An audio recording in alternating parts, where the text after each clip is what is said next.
Patrick, welcome to Communication Queens. I want to dive deep into the fact that you have a global top 100 podcast. So And yeah, see, so so it seems, did, it seems like that wasn't the intention. What was the intention that you had behind starting your podcast?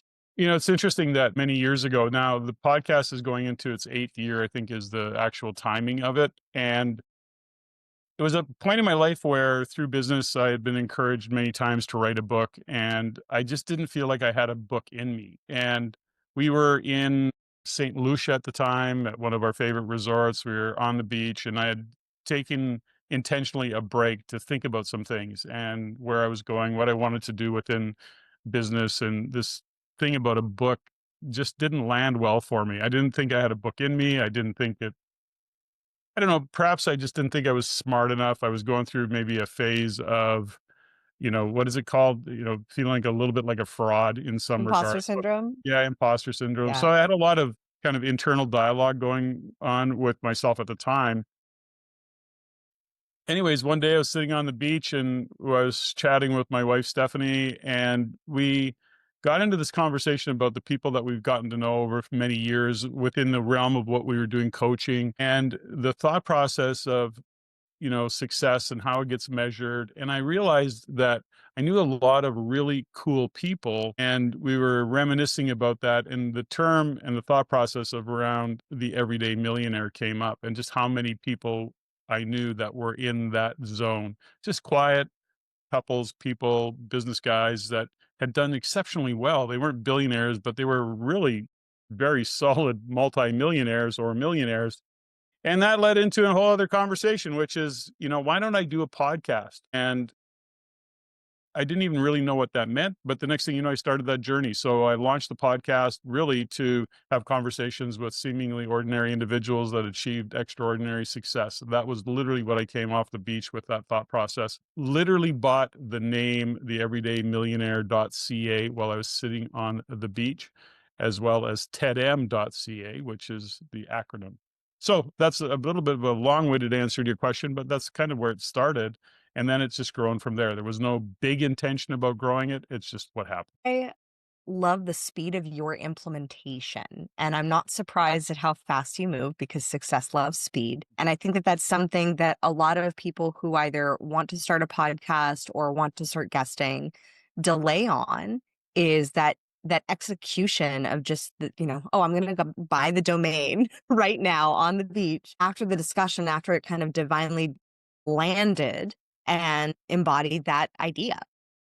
I Mhm. think that that's such a powerful principle for being able to do anything that is that you want to do. And is that also the same kind of principle and action, speed of implementation that you built Rain with? Well, Rain was an existing business when I bought it. And I would say that it wasn't so it already had a thing happening. We had infrastructure, we had a team, we had a lot going on. And even back to the podcast, one of the things that the Real Estate Investment Network does is it's an education-based business. So we do a lot and produce a lot of content. So I had an existing team of audio and video editors in place. I had all the infrastructure behind me. And I don't want to step over that because it was really important in terms of this is also how I would grow the brand of Rain. That was also when I go back to some of the intention is that I wanted to get out there, interview some really cool people. I mean, I was surrounded in a community of real estate investors, entrepreneurs, individuals who were growing their net worth, investing in real estate, but many of them were treating their real estate investing like a business, which is the foundation which we teach real estate investors. But many of them, and my own story in terms of investing in real estate, was the fact that I was a small business owner and that I looked into the future and realized, holy cow, what am I going to do to retire? What am I going to do? How can I insure? Am I going to be able to exit my business? And all the questions that came up. Now, I started actually investing in real estate late in my life, relatively at 42 years old, I think I was. But my point is that I was working with individuals who were quite successful. The business of Rain, the Real Estate Investment Network, was already established. But in my own way of doing business, the difference, and you said it, Kimberly, is that it was kind of a divine thought. Like when I got the Everyday Millionaire podcast, when it downloaded, it was like I knew that was it. And I knew that I wanted to move forward with it. I loved the idea, and over the course of that vacation, I built it out, I scratched it out, and then we just went in and executed. So, in the way I operate from a business point of view, there is a pragmatic approach to everything I do, but there is that time where it is like that message comes in, that gut feel comes in, that all of a sudden in a meditation something shows up and you go, that's it. And those kind of decisions I do move very quickly on, and I make sure they're not emotionally driven because we can get really caught in that, and that there's some data supporting it. There's that part of me that still is there, the pragmatic approach to things. But yeah, I move with pretty good speed. I've learned that lesson over many years. I think the other thing from your story that I'm really picking up is the fact that you did this while on vacation. And it's something that I have seen in my coaching business with entrepreneurs. Like they get the best ideas. They tap into that visionary role on vacation where it's their space to create, not just in the day to day and in the grind of it, in essence. Do you find that you get your best ideas when either on vacation or when you are creating space? And how do you consciously create space as the visionary leader of your companies? Well, I think number one, it's to your point. I consciously create the space. I've been in business just over 40 years, so I've learned a lot. So a lot of what I've learned has been tough lessons. It's been, trial and error of things. It's come to realization. So I can speak in hindsight over 40 years of what I've learned. Along that journey is that understanding that the space for being creative has to be opened up, and in the doingness of things, we may feel more productive. But even with my teams, we actually do days where I'll book 4 hours for the whole team and we'll just whiteboard crazy ideas. And the rules of the game are really simple. There are no bad ideas. You have to say it, and we're writing it down. And so, after a 3 or 4 hour creative session, there's lots of laughs, there's lots of silly ideas thrown up on the board. And it's just where that creativity lives, is that it's intentional. So in other words, relax, we're going to have some fun. Let's just do some crazy ideas, and whether that's around marketing or a new initiative or how we're going to look after our clients better, whatever that might be, but it's very intentional. That's why we're there, and the team comes to realize. And by the way, in that intentionality around creativity, how can we improve our culture? So within my businesses, what I've learned over the years, we have to have a culture and we have to create the environment. Now, when you have your team do that and they get creative around doing that, and it all starts to make sense, then you get alignment, you get agreement. And then the next thing you know, you have a culture that is built around creativity. So it opens up the door for great ideas, lots of fun. And we work hard, and there's lots of intensity in our work, but we can always get grounded in those moments in time where we get to be creative and have some laughs. Yeah, and I think that that's the creation of culture. It can be for the solopreneur who's just starting out, the idea of like, oh, but I'm a culture of one and how to move forward. Now you bought your business, so it's a little different.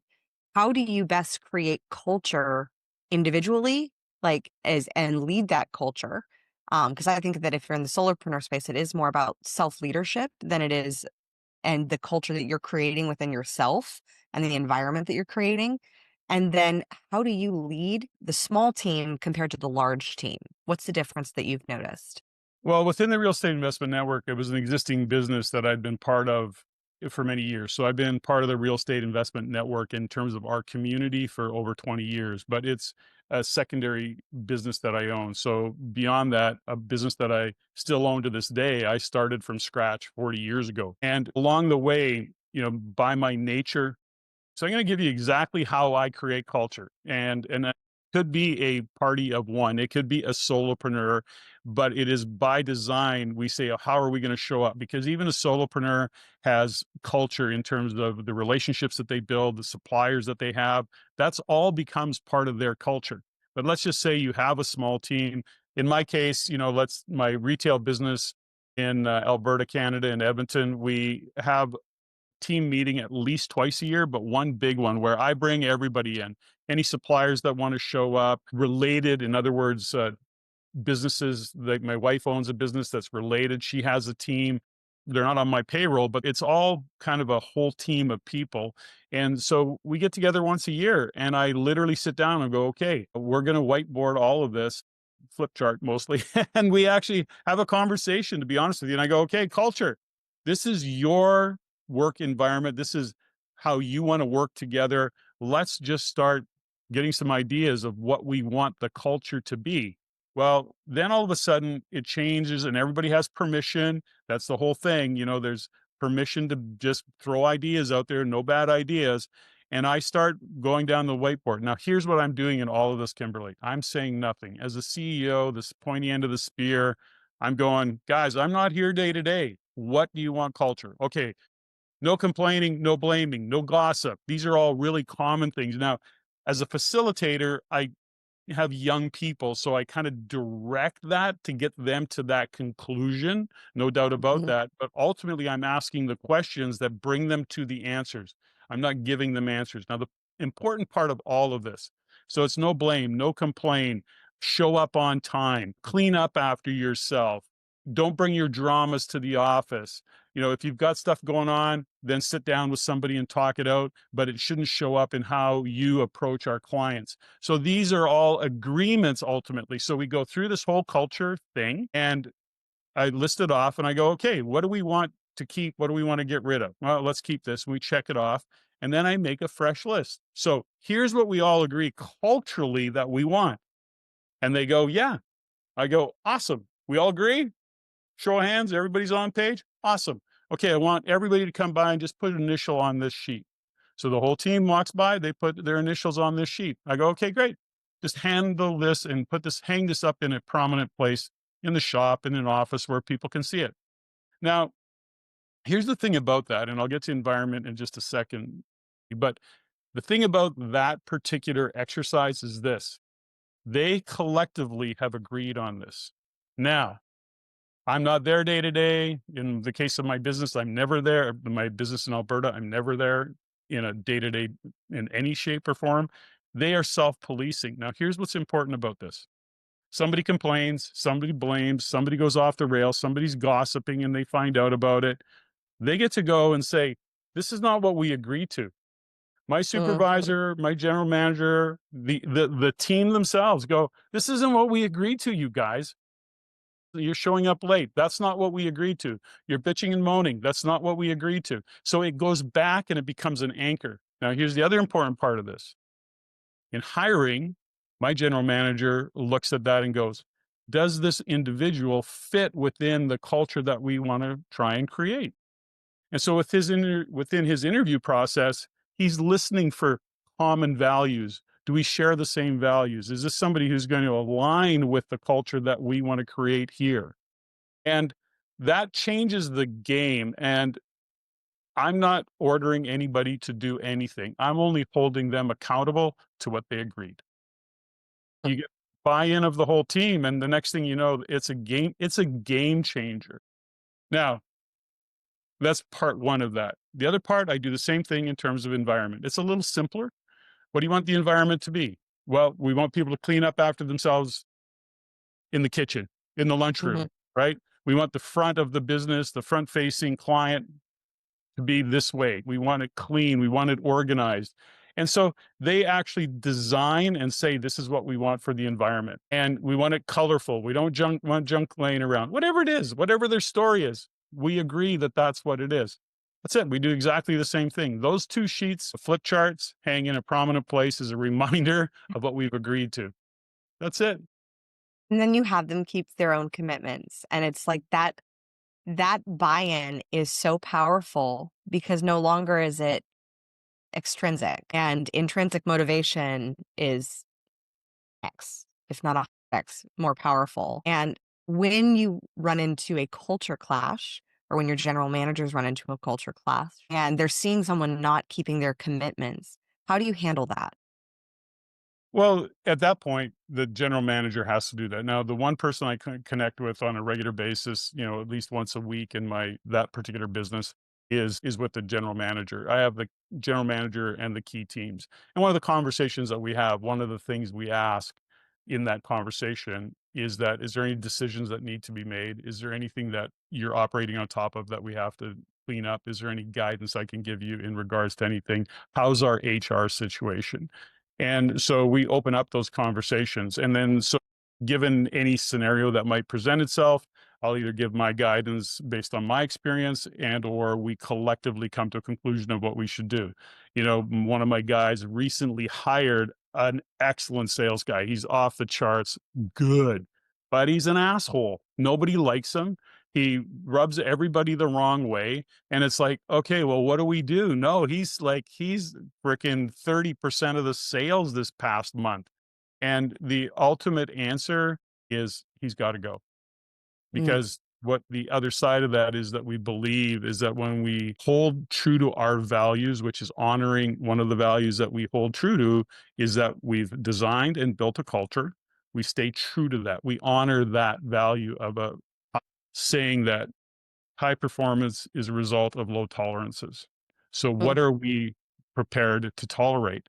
And when you have low tolerances and high performance, sales guy is awesome, but he's an asshole, he's got to go. And that's ultimately the decision. Sit down and talk with him, see if you can get him aligned. Can he shift and grow? I strongly believe in a coaching environment in terms of supporting staff and the team. And if the answer is he can change and evolve and he can see where he's falling short of what we've agreed to, then he's got to go. And that's how we handle those situations. Now, mostly, I think we see that individuals want to take the coaching. They want to actually be a better version of themselves. Now, culturally, by the way, that's one of the things that are on the list yes. is professional development, personal development, is to be the best version of yourself and grow towards that outcome. So these open up a whole different conversation and a way of being with your team. And so these little subtle things and teaching the team and coaching the team and how to communicate and having what we would call courageous conversations, languaging so it doesn't come across as confrontational. How do we have individuals have tough conversations? You know, you are gossiping and that's not okay. But how do we have that conversation without seemingly hitting somebody between the eyes with a hammer and creating confrontation? And how do we not get charged about it? In other words, how do we not get angry about what we heard them do in terms of gossip? And so those are all things that we teach and I guess coach around with the team. Well, I know you're doing that also with entrepreneurs as well, like that level of coaching. And I mean, y'all, this has been a master class in establishing culture because what you just said about having the team have buy-in, that the quote that is going to be on all the cards, I'm telling you, Patrick, high performance comes from low tolerance. Like that is majestic. That is, and I mean, I love the Tony Robbins question of you get what you like, you get what you tolerate. And in that space of tolerance, what have you tolerated that you wish you hadn't tolerated during your entrepreneurial journey, or you wish you hadn't tolerated as long as you did? Well, that's a really, that's a deep question for me, but I'll say this is that I tolerated myself in terms of where I didn't stay true to my values. And it was such an important lesson for me. And it remains kind of the cornerstone of how I operate, how I do business, how I even, I guess, I don't want, I'll use the word attract friends and or business associates over the years, is that it's easy to compromise. I found for me, on my own entrepreneurial journey, there was a period of time where I was number one driven by money. It was kind of my one of my primary focuses. And so when that was the focus, everything outside of that scope of things kind of got blurry. Now, I've always done and thought to myself that, you know, when it comes to sales, when it comes to business, it's always about an integrity based sale and that I could do that sale in good conscience. But I allowed myself to attract others into my life, all partners in some cases, that weren't really aligned with that. And rather than stand in my own values, I tolerated, and I'm going to use the word tolerate there, is that I compromised those values, and that always went south. In terms of the worst thing I tolerated was my own conversation with myself that justified, quantified, qualified me being not truly aligned with my values. And so that's for me, that was one of the biggest things that I learned in terms of tolerating. And now to this day, and certainly more than ever, the past, I would say 10 years, 5 years, I've tightened that up even more. I've come to trust it implicitly, and if there was a lesson that I wish I would have got earlier, and it's why I'm really passionate about the entrepreneurial coaching and things that we do, is that I want to get to people, stay true to your values, but first off, discover what those values really are. And then you stop tolerating a lot of things because then you stay true to those values. When you're in integrity, it changes the game. 100%. Yeah. When values, I think of like your core values as the subconscious operating system, because values for a person are one of our filters that we filter all our decisions through. And when you're establishing a business, like I was just talking to a business owner the other day, and I asked one partner what they thought the company's values were, and I asked the other partner what they thought the company's values were, and there was a mismatch. Like there was some that had overlap, but they didn't each have the same values. And it's one of the things in my coaching that I am like, I beat the drum for knowing and living and breathing what those values are and bringing them out. Because I think a lot of times people can have an assumption that, oh, well, family is my number one value. But is it? Like if you're spending 90 hours at the office and you're not seeing your kids, it's not really your value. It's like a nice thing to say, but it's not. Mm, So right. how do you discern the difference between your true values and the values that you're currently acting and operating with, and if there's a gap? Well, I think the biggest question for people to ask themselves in terms of values, they go, I don't really know what my values are. Well, the first filter, if you will, and this is a big conversation. We actually spend a couple days with people sometimes getting to this whole core values and driving values in that conversation. But the point is this, is that when you look at values, it's easy to determine. What do you talk about? What do you think about? What do you spend your money on? What do you surround yourself with? Those are the indicators right there. And who are the people in your lives?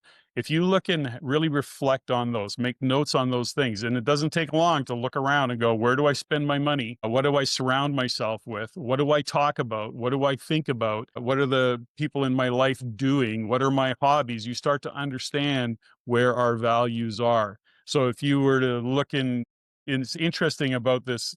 It's a funny conversation for me, anyways, is that if you saw my office, it's this space, it's on my property, it's a secondary building. And I'm sitting here one day and we're having a values conversation. Stephanie and I are talking about a weekend that we've got coming up and how we should process it. And we're doing all these things about how we're doing our weekend and the coaching weekend that we're lining up. And I said, how do we get people to really get grounded in what their values are? And we go through this exactly what I just shared with you. And then I'm sitting there contemplating, and I look in my office, and I've got this fantastic space for facilitating workshops. And my office is there, my gym is there, my outdoor space is there with the fire pit. And I go, I've created this because this is part of my higher values. And I did that unconsciously. In other words, as intentional as it was, I needed a gym because that's what I do. I've trained all my life. That physical fitness and that physicalness is part of what my life. My office, I love what we do for a living. So it's prominent. It's a great space and it's right literally next to my gym. There's no excuses. And then the space that we have in terms of being able to have guests and welcome people, that's all part of it. It was surprising for me, but in the realization that, yeah, no, I just live true to my core values. And these are part of my core values. And yes, I have chosen family and I have grandkids and they're all part of it, but I created the space for them to show up and to Mm, be in my space and have in our space and really enjoy it. So I don't know if that quite answers the question, but it really does shine a light on it. The big challenges that you've experienced, I'm sure, is that people aren't living their values, they're living someone else's values. And 100%. and they confuse core values with moral values, which are not the same thing. And they come to realize that they have this belief system. And we use the term that it's nobody's fault and everybody's to blame. But ultimately, when we look at the values that we're living that are misaligned, it's because of how we were raised. It's parents, grandparents, significant others in our life. And we're living in those values, not our own values. And that's where the integrity goes out of whack. What was a value that you realized personally that you were living that was someone else's? I'd have to go back a long time. I think there was a part of my values where I thought being a business owner early on and an entrepreneur, I had I was limited in my trust. I actually believed that everybody was kind of out to get you. Everybody was a little bit offside. And so I was not really trusting in that regard. And having said that, I was very stoic, which I can still tend to be, by the way, but I was also a little bit sharp, curt and abrupt. So that wasn't truly who I was. As I started to Mm. uncover and discover what was driving some of those things, some of my belief systems, I came to discover that one of my highest values is relationship, and they are very, very important to me. That was a value that I didn't have before because of what I was operating on top of belief systems and what others, in this case, my dad, who I had a really kind of weird relationship with, grew up with. And ultimately, it was really living his values, which were based on a whole story that he had as a kid growing up. So when you start to uncover this thing and you start to realize the things we operate on top of, it it's kind of uh, when you do that body of work, there's some big realizations in there. And I had those realizations. And fortunately it was early on. So those were, I guess, probably one of the key ones for me was that I'm very relational. I love that because being able to see which ones you accepted that are like what I call plagiarized programming that were your fathers or your mothers or your caregivers, like when you can delineate what is their story. And like I remember for me, my father, mental health issues ran in my family like crazy and on his side. That there was this story that was very romanticized too. Like I love Jane Eyre. So like the whole like romantic, the asylum and all that. Those stories were really prevalent of like, oh, this, we're just crazy on this side of the family. And I was like, do I really buy into that? Because that level of that story created a story of mental health issues, of challenges with my own body and my eating disorder. And when I started to question and challenge those stories, and I was like, no, no, you're just accepting that story to be true. It's not necessarily true. And when you can accept that, then you shift the values, and then you can also have the ripple effect of it shifts your physiology, it shifts your emotional state, it shifts how you think and the neural pathways. And it shifts your relationship and your connection, I believe, with the divine and with spirit, because you come back to that wholeness of who you actually are versus what the world has taught you to be. Yeah, there's a part of, as you were sharing that, some things that showed up for me, something you said tweaked something. So many years ago when I met my now wife, Stephanie, and who's she's my spiritual guide in many ways and has been for many years. But early on when we met and started hanging out over 30 years ago, there was a way I was being back to that kind of curt and abrupt, a little bit harsh, a little bit sharp edge. And she would say to me, she'd go, "Why do you do that? Why do you react that way?"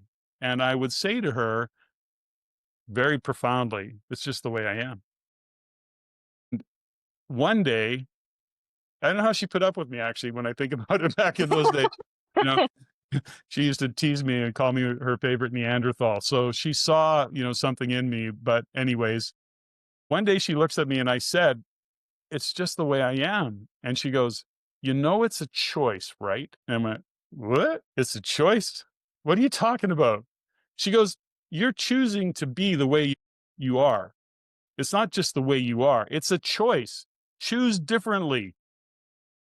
And that was like literally a hammer hitting me right between the eyes. And that was a fork in the road. That simple statement set me off on a whole new journey of self discovery. and transitioning into, gosh, it's a choice. I mean, I could be anybody I want to be. Now, it sounds kind of funny when I think about it today, but back then it was profound. I'm 30 some years old. It's like an awakening in that moment, and it really set me on a path of self-discovery and understanding that we get to choose and we get to design and we get to refine and create a context for our life intentionally. And that was a game changer for me, and that's what set me off on this huge long journey of life, being and supporting others and doing the same body of work. And that's where it all started. That was the fork in the road moment. First of all, I have to say I love your wife.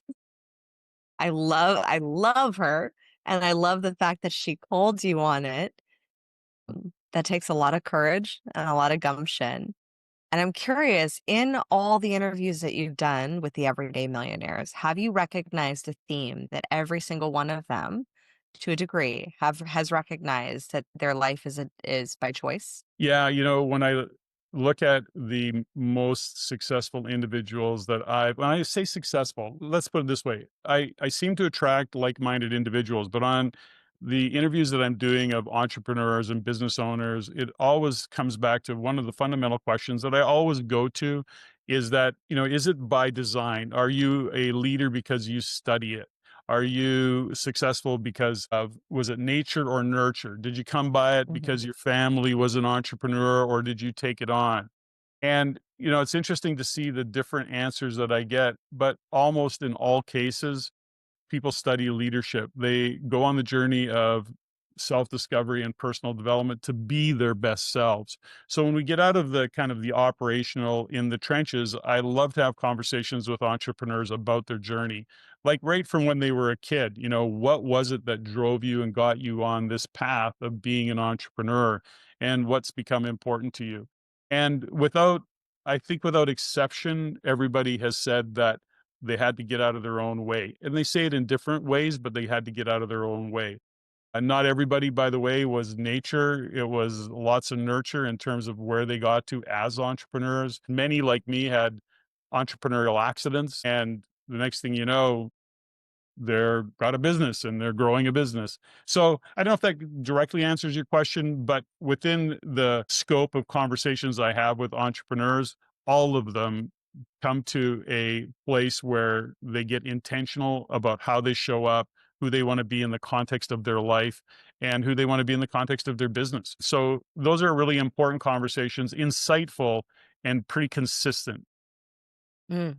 I think I'm not surprised, especially with the entrepreneurs that you are interviewing and bringing on, because that power of choice, once you realize that, you become the creator of your circumstances instead of the victim. And when I used to, in the past, work with some not broken, but broke entrepreneurs who were struggling to get their business off the ground, the greatest leap was in that choice. People wanted to hold on to their traumas and their grief and their, shaming themselves and being the victim or being the villain of their own story, versus operating and taking each day as like, here's my line in the sand, here's my new choice that's going to take some time for me to, because it takes practice to learn. Once you realize everything is a choice, then you have to practice choosing.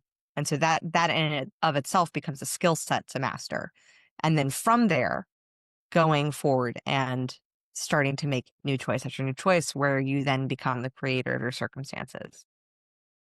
Yeah, there's certain qualities of those individuals that seem to have it all figured out, and they don't, but there's certainly qualities that you see consistently. Number one is they're voracious in terms of reading and learning.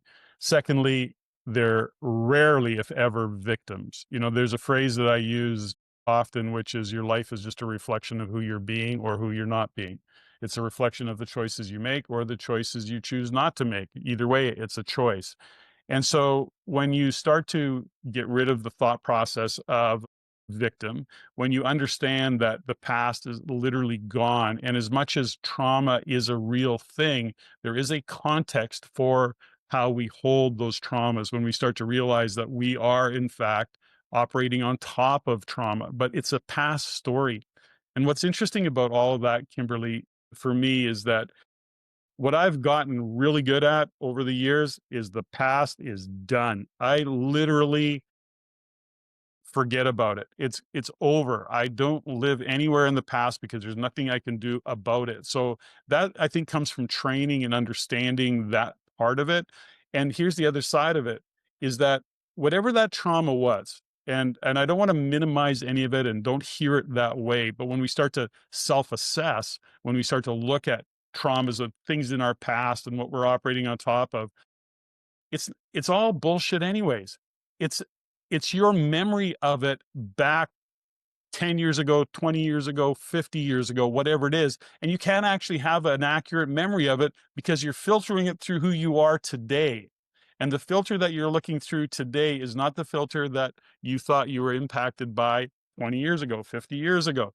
So again, I don't want to minimize the trauma that goes with it and PTSD. And listen, I get all of that. And so don't hear it as anything but understanding it and being aware of it will make you better today. So, in other words, own it, got it, work on it, but don't let it affect what you're doing today. Just know that it happened and that you're going to at some point let it go. That's the decision.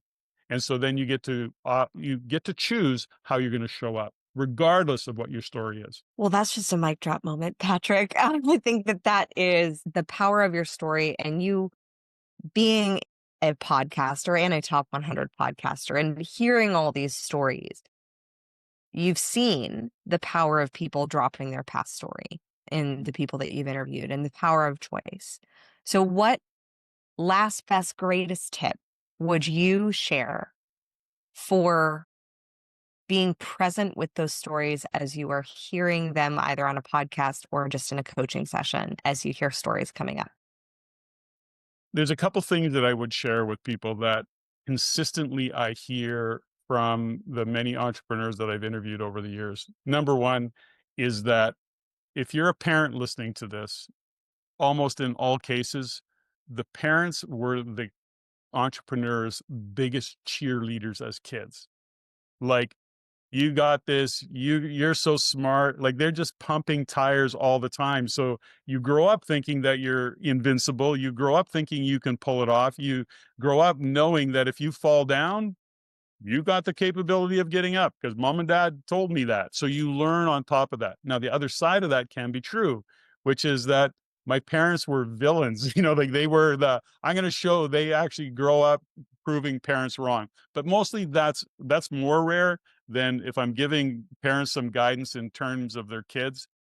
Don't limit based on your belief systems what your kids can pull off and what they can do. And that is, I think, the biggest challenge that we face, and or that I see with parents because of the body of work that we do is that understanding that when you say to your kids that that's too big a dream or what you'll never pull that off or that's a dumb idea, there's 20 years or whatever the age difference is, you're looking at it through a whole different set of filters. Again, those filters are really important. So pump your kids tires, give them confidence is rarely owned, it's almost always borrowed. So loan your confidence to your kids. They will grow up far better for it. That's my parental guidance and entrepreneurial guidance.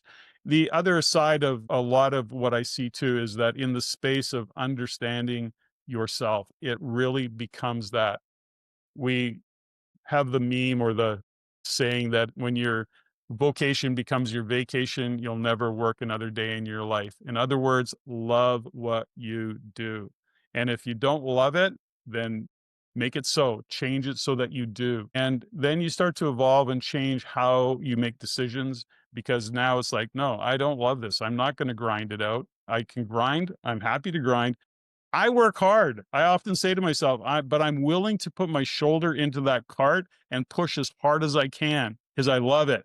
Now, if the cart doesn't move, that's okay too. So it's a frame of mind that we have, and we have to reshape that frame of mind. Now, I don't have any idea if I answered your question or not, but that's where it went.